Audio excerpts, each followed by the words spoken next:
Contrary to what you may have been told, now can be just as good a time to buy a home as there ever was. However, understanding a few basic concepts will go a long way in ensuring the success of your home buying journey. So I'm going to share with you 5 tips that will ensure that your home buying experience is a smooth one.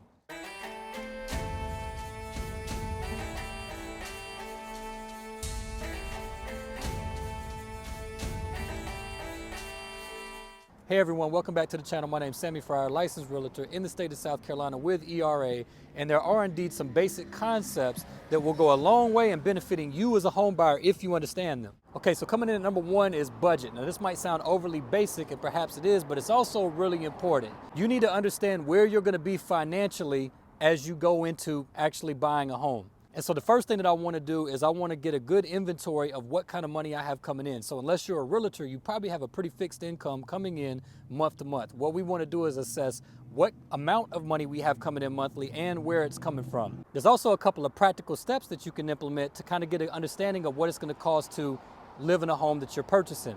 One is you can figure out what the taxes are in your area. You can give a simple phone call to your local tax assessor and they'd be more than happy to walk you through a couple of details of what the tax situation is in your area.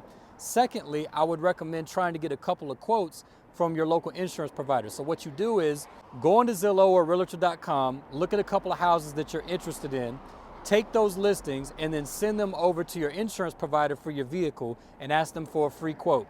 They can give you an idea of what it's going to look like to insure the home once you get to the actual buying part of the process. This might sound overly simple, but getting good inventory of where you are financially and where buying a house is going to put you financially is actually going to pay dividends down the road.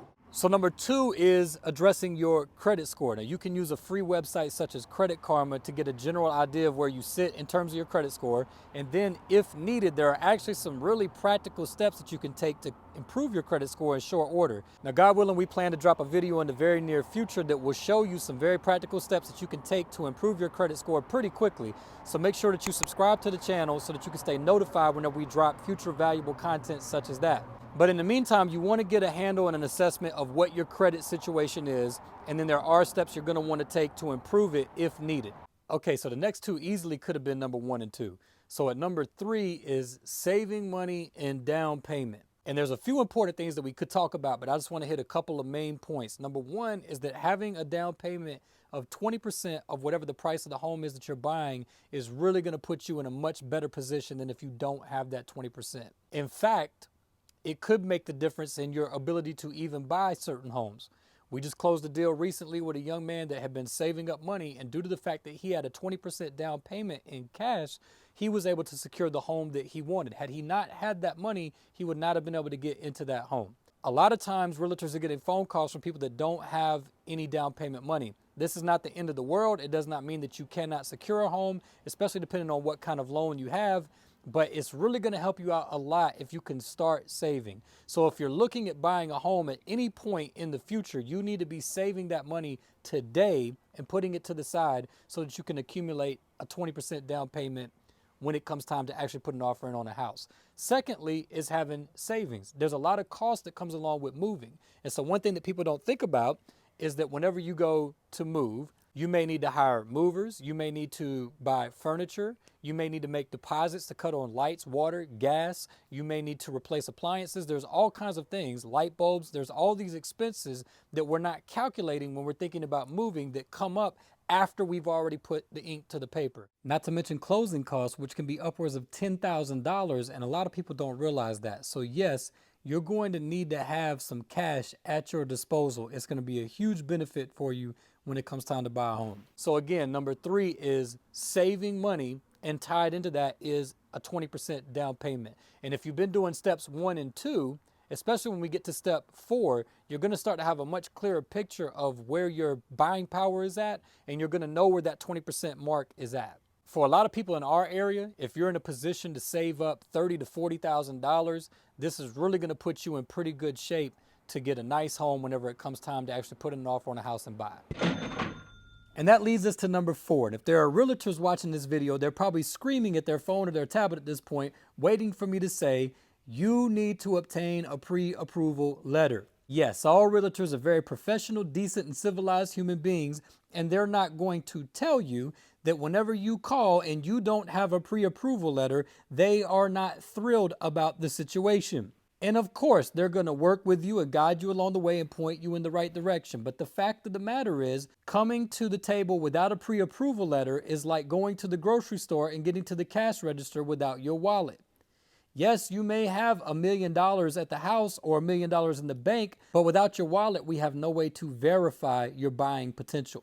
You need to get a pre-approval letter from a qualified lender that is going to show how much money you have to spend, what your eligibility is in terms of your buying power, and what type of loan you are qualified for, because the type of loan that you're qualified for has certain factors and ramifications in terms of the home buying process as well. And what that's also going to do is, going back to step one, this is going to help you begin to formulate a more concrete understanding of your budget. And so until you have a pre-approval letter and you know what amount of money you have to spend, you don't even really know what houses to be looking for. It doesn't do you any good to look at $400,000 houses if you're only approved for $300,000 and you don't have $100,000 cash at your disposal. Likewise, you're also going to want to know if you're looking at $175,000 homes, but come to find out you're qualified to purchase a $240,000 home. That's going to give you a much broader range of homes that you can be looking at and shopping. And so it's very important information for you and for your realtor. And that leads us to a critical tip in number 5.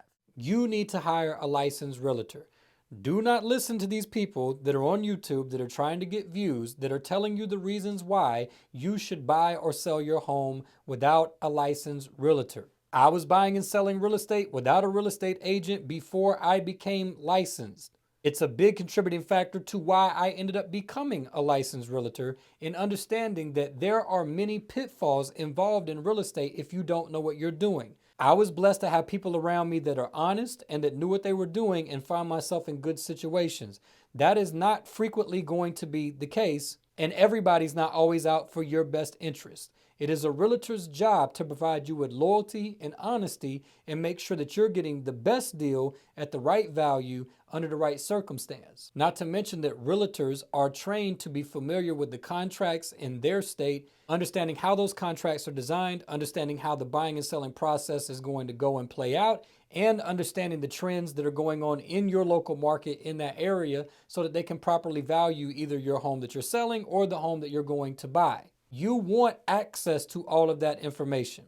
It would be very easy for a for sale by owner to take advantage of someone that's coming in to buy that house that doesn't know anything about real estate. Your realtor is going to order your inspections for you. Your realtor is going to make sure the proper contingencies are baked into your contract.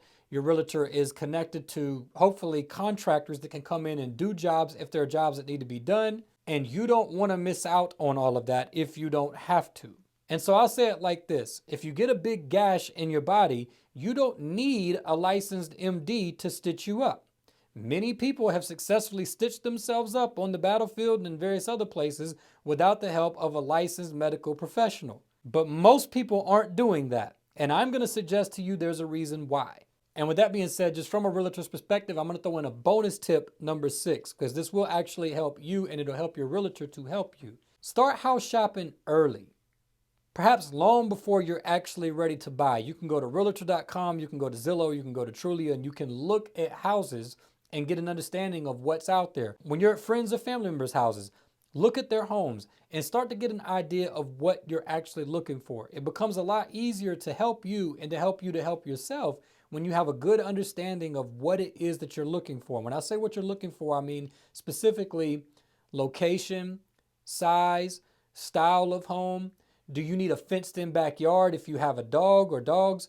Things like that. Starting to have some things dialed in, that the things that you know you have to have and you prefer, and the things that are not. Sometimes the market's not always affording some rich variety of homes that are going to give you specifically everything that you're looking for, or you may not even know exactly what you're looking for. You're just hoping to stumble into a house and get a certain feeling. And some people can afford to do that. Some need to buy, especially if you're renting and you're in a position to be able to buy and you're ready to buy, then you're going to want to. And you're not going to want that process to stall and drag out only to find out that you really didn't know what you wanted to begin with. So now, no matter where you're at in this process, is a great time to start considering what type of home that it is whenever you get to the place to where you're ready to buy. And if you have absolutely no clue what your buying power is going to be, meaning what your pre-approval amount is going to be, then look at a variety of homes. You at least know where your income's at. You know what type of savings you have.